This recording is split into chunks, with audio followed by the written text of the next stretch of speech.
Simon in his boat, his eyes are tired and his arms are heavy. He's been up all night casting his net out into the sea, pulling it back into his small boat, hand over hand. He throws the net out again, pulls it back in. One fish is pressed against the ropes. One fish in a net that is made to hold 500. He sighs, grabs the fish, throws the net again, unhappy with his lot in life, unable to dream of more, caught somewhere between discontent and surrender. Simon might assume he's satisfied. Or maybe he's just always working, too distracted or too exhausted to even begin to understand or contemplate his own feelings. What he knows with certainty is this: there aren't enough fish. He throws the net out again.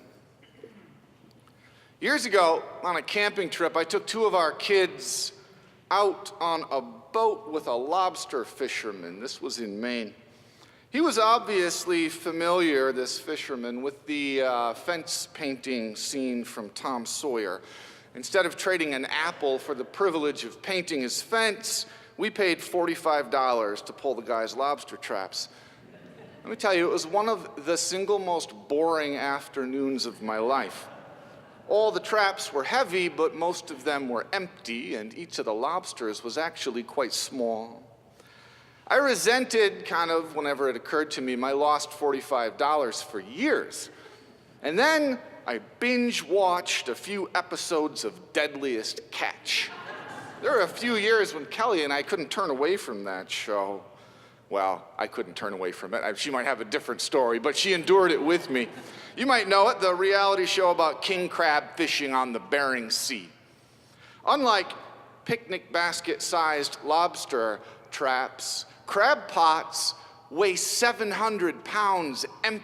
They're the size of two pickup trucks put together, sort of a jail cell, all of its walls made out of iron bars. These things, they float in the bottom of the sea. They sit on the bottom of the sea. Each boat has an onboard crane that lifts the pots up out of the ocean and carries it about as high up over the fishermen's heads as those lights are over our heads before dropping them down. Now, despite ice-cold water, 40-foot waves, and a job that is more than 25 times dangerous than being a lumberjack or a firefighter, even those crab fishermen have a boring shift now and then, until they don't.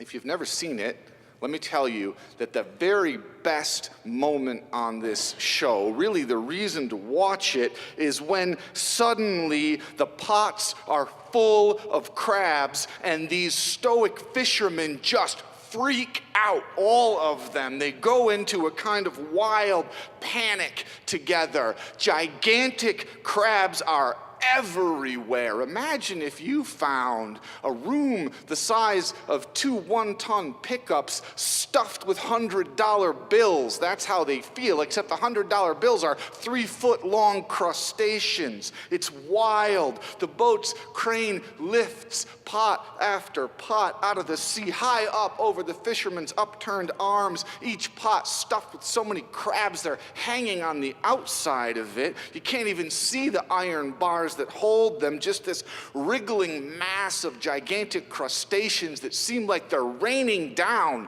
on the fishermen's heads. When Simon Peter sees that his nets are suddenly stuffed with hundreds more fish than they were made to carry, he realizes that too much is not necessarily the antidote to not enough. Then, as his boat begins to sink beneath the weight of more than 1,000 slippery fish, he understands another thing. Knee-deep in wriggling fish, Simon feels his heart begin to hammer. God is close, too close. Lord, leave, for I am a sinful man. I cannot handle such holiness. Leave me to myself." Jesus soothes him with what might be the strangest assurance ever. Don't be afraid. From now on, you'll be catching people. Isn't that an odd moment? Imagine that you're interviewing for a job and you get about 45 minutes in and you realize you are ill-equipped for the job description. It's all spreadsheets and number crunching, and the last math class you took was geometry, and you don't know how to run QuickBooks, and it's a nightmare. And you tell the head of HR, "Leave me. I can't do this job. I can't add 8 times 4 in my head without a calculator." And she says to you, "You got the job, but don't worry. From now on, it won't be spreadsheets that you're counting. You'll be counting people." It's such a strange moment. Simon was far from perfect. Almost every time Peter, whom he becomes, Peter is mentioned in the Bible, he's doing something stupid. Luke says that James and John were his partners and that they follow him when he follows Jesus. James and John were known as the sons of thunder. That's what sons of Zebedee translates as, sons of thunder. I've said before, that's not the kind of nickname that you get volunteering to pour tea during church coffee hour. Picture greasy beards and homemade tattoos. Jesus did not call perfect people to follow him. He called imperfect, wild people. And he said, "Oh, you're a sinful man? Good. That's what I want. Bring your true self. Bring your weakness and your shameful past and your fear and your wildness. Come on, I'm going to teach you how to fish for people. You think there's too much holiness in all these wriggling fish? You haven't seen a thing." When I was in the 4th or 5th grade, my parents began insisting that I wear deodorant. As if brushing my teeth twice a day was not enough responsibility, suddenly I had this new chore to handle. I did it though, and I felt great about it. I felt superior. Suddenly, I was a person set apart by Old Spice. And I began to notice that not everyone smelled as nice as I did. I pointed this out to my dad one Sunday after church. I told him that I'd been sitting next to Mr. Bill in church and he smelled terrible. He told me, my dad did, that Bill, who lived in a group home near our church, had seen a television ad for deodorant, some of you will remember this ad, in which the ad model takes the deodorant and puts it on her wrist. Do you remember seeing this? And then she plays tennis and it shows that her wrist doesn't get sweaty. Well, Bill saw this ad, and ever since he'd been putting the deodorant on his wrist, and his caseworker could not get him to change the practice. I didn't know what to make of that, but I pressed my dad. My Sunday school teacher also smelled bad. That's what I told him. Why didn't she wear deodorant? At this point, my father glared at me, and he said something that I've always remembered. He said, "Deodorant doesn't work for everyone. Be glad for that." There's a Zen koan for you. To be in church is to be with other people. And sometimes that can feel like too much. Lord, leave me. There's too much holiness here, and I can't handle it. I'm a sinful man. Everyone who's ever followed Jesus has been a broken sinner, and so when we all gather together, it can feel like too much. Right out of the gate, broken sinners, Mary Magdalene, Simon, James, John, wizened, rough-neck workers. Their hands have been calloused, their bones have been broken, their hearts have been broken. And when you stand with them, When you realize that no amount of Old Spice is ever going to separate you from Mr. Bill and what you hold in common, suddenly you realize there is something holy going on, something wild, and it might be too much. I know that I've told you about my 4th grade classmate, Ed, before. But I left a telling detail out of this story that I want to repeat, and I'm going to include it here. His mother, Ed's mother, let him have friends over when she was at work. Ed and I would run wild through his house, crank the stereo or cartoons to maximum volume, drink every mixer in the fridge, Coke, 7-Up. We even guzzled tonic water. We'd search for his mom's pistol. One time we split a bag of sugar, about a cup each, just ate it with a spoon, laughing more maniacally with every mouthful. And after the crash, sugar-stunned, sprawled out on the couch, Woody Woodpecker losing his mind in front of us, I turned to Ed and I said, "It's so great that your mom lets you have friends over when she's gone." And he said to me, "Just you. She won't let me have anybody else over, but your dad's a minister." So what would have happened if Ed's mom had walked in while I was standing on her kitchen table with a sugar spoon in my mouth? Would she have stopped believing in God? I don't know if she believed in God in the first place. She was a single mom in a 2-parent era, a cigarette smoker, a rock and roller. She and her kids had a pet rabbit that lived in their basement. When they ran out of grocery money, they ate it. That's the detail. These were the realest people that I had ever met in my life. They were real. Maybe they didn't go to church because Ed's mother thought they weren't good enough. Maybe church made them feel that way. Or maybe the churches she attended just weren't real enough. We think God is so clean, so good, so well-behaved. The church people, they must be the same. Clean, good, well-behaved. It's why some people walk through the doors of our church and they feel unworthy.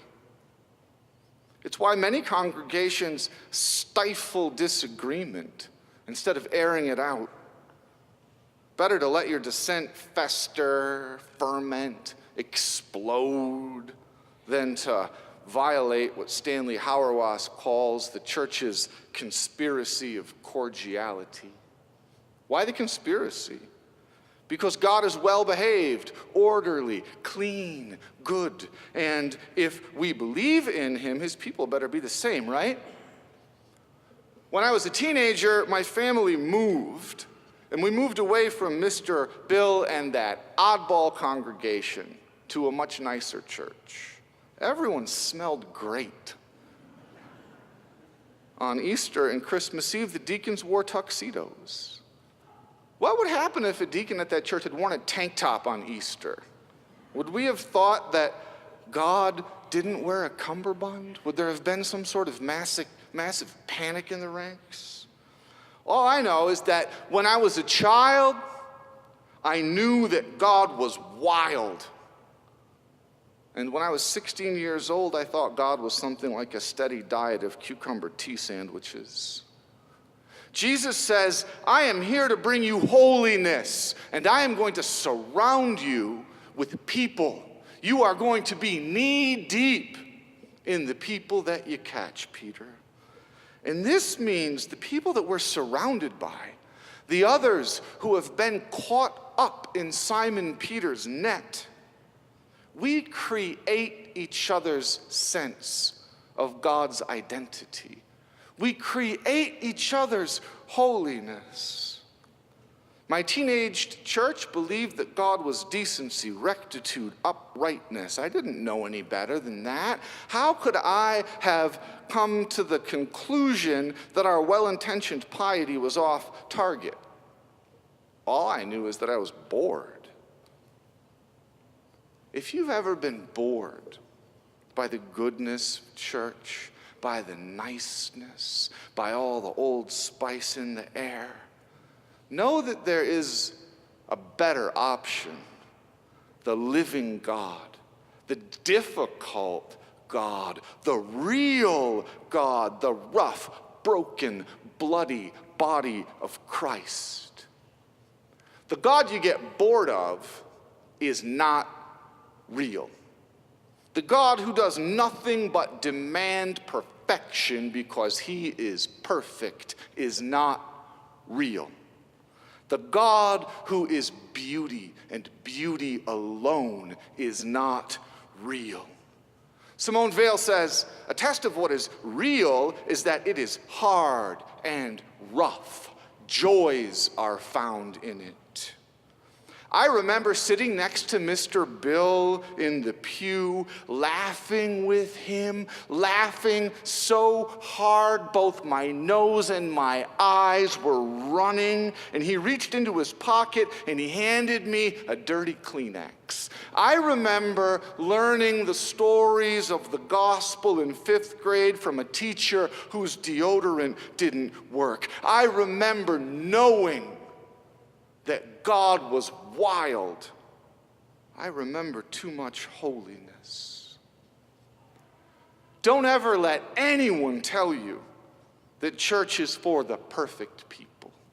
And don't let the voices that you've internalized tell you that church is for the perfect people. The perfect people don't exist. We are all like Simon. We see Jesus and we're shocked. Lord, leave, for I am a sinful woman, a sinful man. I cannot handle such holiness. And Jesus says, get over yourself. Come on, let's go fish for people. Wear a name tag. Go to coffee hour. Tell your story. Listen to each other. Discover the wild holiness that is pulsing just beneath the surfaces that we show each other. Hallelujah. Amen.